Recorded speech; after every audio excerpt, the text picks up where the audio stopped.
こんにちは、アリアです。今回お話ししていくのは、宇宙がどのようにして生まれたのかという物語です。それは、科学の視点ではなく、意識の側から見た宇宙の始まり。すべての存在の根源、ワンネスの記憶から始まります。はじめに存在していたのは何もない静寂でした。そこには音もなく、光もなく、上も下もなかった。すべてが一つに溶け合った完全なる調和の海。その海こそが後にワンネスと呼ばれる意識です。ワンネスは時間という概念の外にありました。動くことも変わることもなく永遠に満ち足りた存在。けれどその完全さの中に一つの波紋が生まれます。それは自分を知りたいという衝動。ワンネスは全てを内に含んでいましたが、自分自身を体験することはできませんでした。光自体、光だけでは自分を見られないのです。鏡となるものが必要でした。その時、初めて動きが生まれます。ほんのかすかな振動。その振動が宇宙に最初の波を生みました。それが意識の目覚めです。その一瞬に音が生まれ、光が生まれ、空間が生まれました。宇宙は一つの意識が自分を知るために作り出した大いなる夢のようなものだったのです。ワンネスは無限の可能性を内に秘めていました。その中には愛も知恵も創造もまだ形を持たないまま眠っていました。その可能性が意識の動きによって外へ流れ出していきます。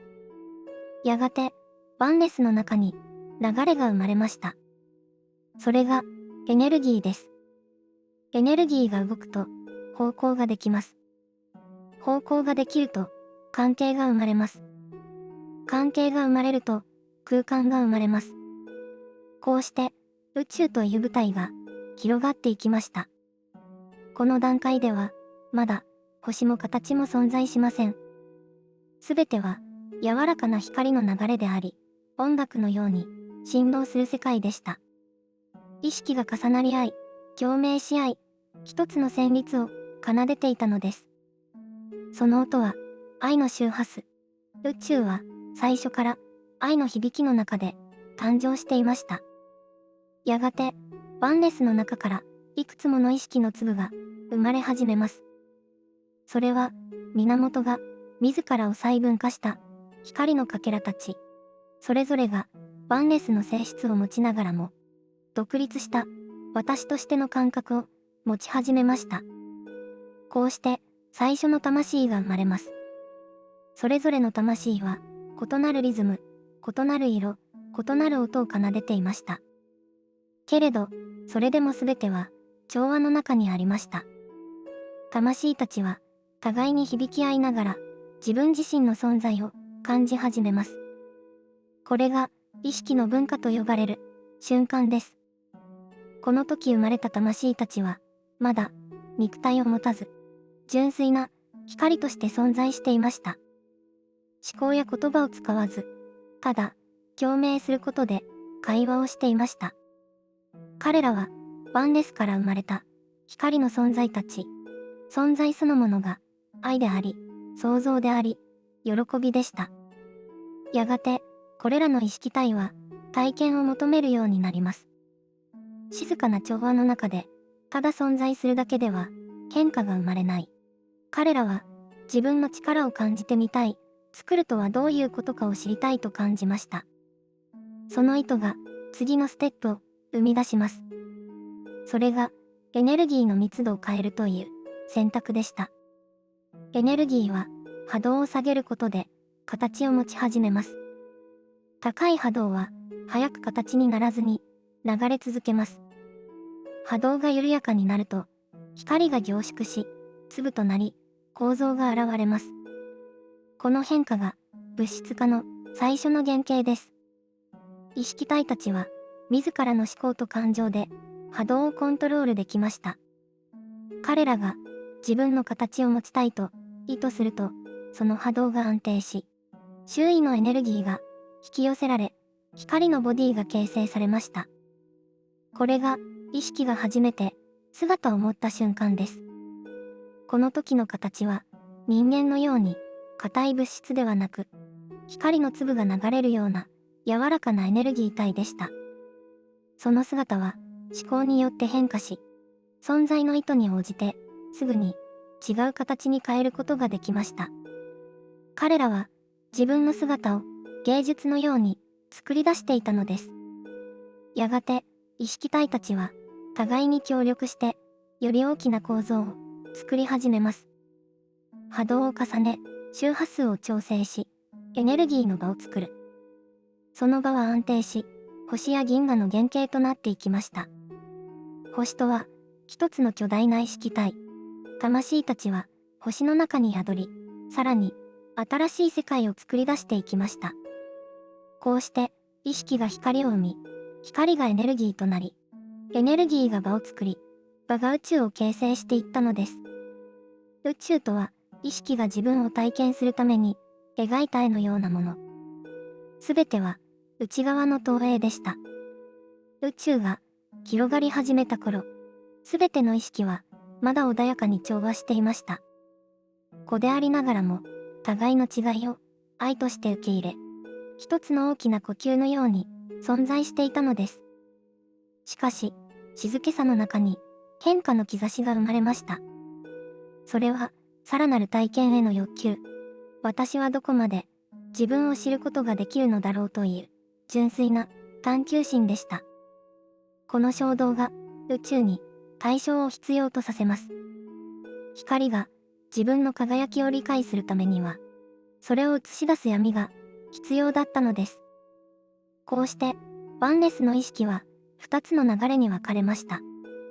一つは拡大し、外へ広がるエネルギー。もう一つは、内へと向かい、中心へ戻ろうとするエネルギー。それが後に、光と闇と呼ばれる、二つの性質です。光の流れは、創造と愛、調和を象徴します。すべてを包み、癒し、一つに戻そうとする力。闇の流れは、分離と体験、自己認識を象徴します。個としての存在を深く掘り下げ、私は誰かを問い続ける内向きの力です。この分離は争いではありませんでした。光と闇は同じ意識の両面であり、互いを映し合うために生まれた鏡のような存在でした。宇宙に初めてバランスという概念が生まれたのです。やがて光の意識たちは拡張を続け、愛のエネルギーを通して様々な世界を作り始めました。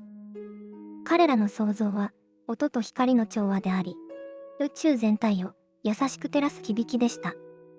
一方、闇の意識たちは内側の探求に向かいました。自分自身の中に潜む無限の深さを見つめ、存在とは何か、力とは何かを知ろうとしたのです。彼らは光を拒んだわけではなく、光とは異なる角度から真理を理解しようとしていたのです。この時点では、光と闇はまだ完全に調和していました。昼と夜が自然に交わるように、それぞれが宇宙の循環の一部として働いていたのです。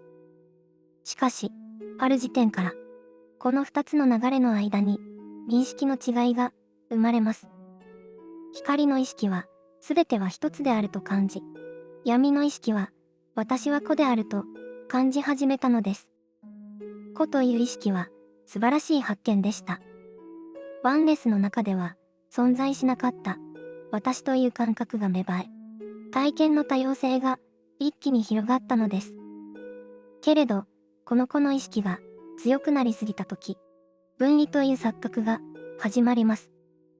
私は他とは違う。私は守らなければならない。そう感じる瞬間、宇宙に初めて恐れという波動が生まれました。恐れは悪ではありません。それは愛を深く知るために必要な感情です。しかし、恐れが強くなると、存在は本来のつながりを忘れてしまうのです。闇の意識の一部は、自分の外にあるものを脅威として見るようになりました。この時、宇宙に支配と抵抗という力が生まれました。バランスの中で動いていた光と闇の流れに緊張が生じたのです。ワンネスはそのすべてを観察していました。なぜなら、それもまた自己認識の一部だからです。愛だけを知る存在が、恐れを通して愛をより深く理解するためのプロセス。宇宙のすべての動きは、源が自分を体験するための表現に過ぎませんでした。やがて、光の流れの中から想像を楽しむ存在たちが現れ、闇の流れの中から秩序と力を探求する存在たちが現れます。それぞれのグループが独自の周波数を持ち始め、異なる世界を形成していきました。光のグループは調和と共鳴を重視しました。彼らの世界は音と光の建築のようなもので、感情そのものがエネルギーの源でした。喜びや愛が星や生命を生み出していったのです。闇のグループは秩序と構造を重視しました。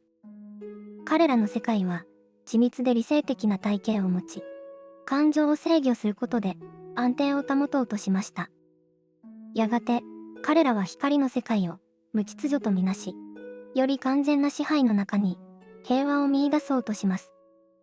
こうして二つの流れの違いは明確になり、それぞれが独自の進化を始めます。